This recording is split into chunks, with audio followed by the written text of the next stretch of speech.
23वां अध्याय वर्णन। आंवला तुलसी जान, पढ़ने सुनने से कमल हो जाता कल्याण। जय श्री कृष्णा, राधे राधे। आइए सुनते हैं कार्तिक मास महात्म्य का 23वां अध्याय। नारद जी बोले, हे राजन, यही कारण है कि कार्तिक मास के व्रत उद्यापन में तुलसी की जड़ में भगवान विष्णु की पूजा की जाती है। तुलसी भगवान विष्णु को अधिक प्रीति प्रदान करने वाली मानी गई है।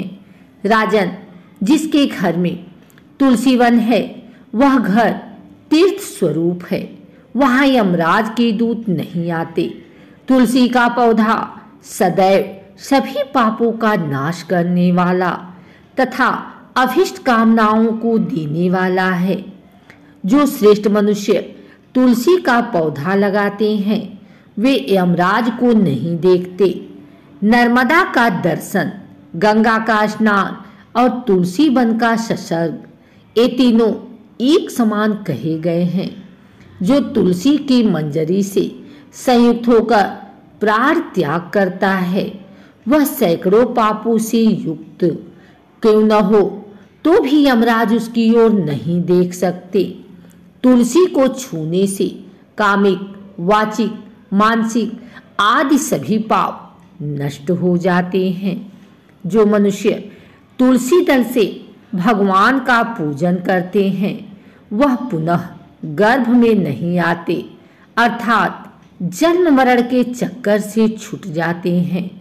तुलसी दल में पुष्कर आदि समस्त तीर्थ, गंगा आदि नदियां और विष्णु प्रभृति सभी देवता निवास करते हैं। हे राजन, जो मनुष्य तुलसी के काष्ठ का चंदन लगाते हैं उन्हें सहज ही मुक्ति प्राप्त होती है और उन द्वारा किए गए पाप उनके शरीर को छू भी नहीं पाते। जहाँ तुलसी के पौधे की छाया होती है वही पितरों की तृप्ति के लिए श्राद्ध करना चाहिए। जिसके मुख में, कान में और मस्तक पर तुलसी का पत्ता दिखाई देता है उसके ऊपर यमराज भी दृष्टि नहीं डाल सकते। फिर दूतों की तो बात ही क्या है।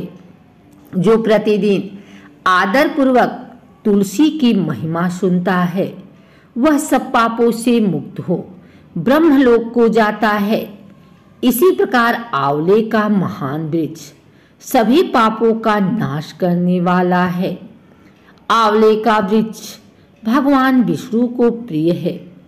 इसके स्मरण मात्र से ही मनुष्य गोदान का फल प्राप्त करता है।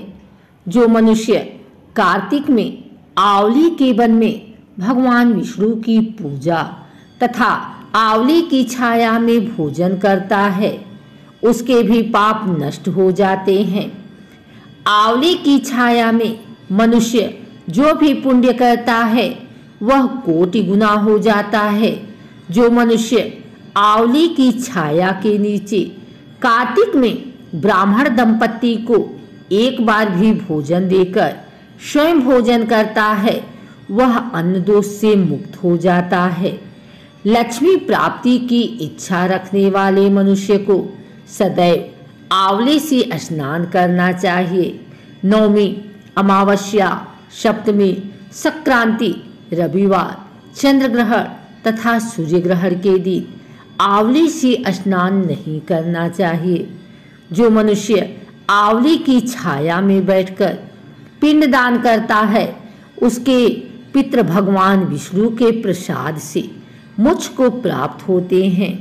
जो मनुष्य आंवले के फल और तुलसी दल को पानी में मिलाकर स्नान करता है उसे गंगा स्नान का फल मिलता है। जो मनुष्य आंवले के पत्तों और फलों से देवताओं का पूजन करता है उसे स्वर्णमणि और मोतियों द्वारा पूजन का फल प्राप्त होता है। कार्तिक मास में जब सूर्य तुला राशि में होता है तब सभी तीर्थ, ऋषि, देवता और सभी यज्ञ आंवले के वृक्ष में वास करते हैं। जो मनुष्य द्वादशी तिथि को तुलसी दल और कार्तिक में आंवले की छाया में बैठकर भोजन करता है, उसके 1 वर्ष तक अंसर्ग से उत्पन्न हुए पापों का नाश हो जाता है। जो मनुष्य कार्तिक में आंवले की जड़ में विष्णु जी का पूजन करता है, उसे श्री विष्णु क्षेत्रों के पूजन का फल प्राप्त होता है। आंवले और तुलसी की महत्ता का वर्णन करने में श्री ब्रह्मा जी भी समर्थ नहीं हैं। इसलिए धात्री और तुलसी जी की जन्म कथा सुनने से मनुष्य अपने वंश सहित भक्ति को पाता है। अगर आपको हमारी वीडियो अच्छी लगी हो तो इसे लाइक करें, कमेंट करें, शेयर करें। हमारे चैनल को सब्सक्राइब करके बेल नोटिफिकेशन ऑल पर सेट कर लें ताकि आगे आने वाली वीडियो सबसे पहले आप तक पहुंच सके। धन्यवाद।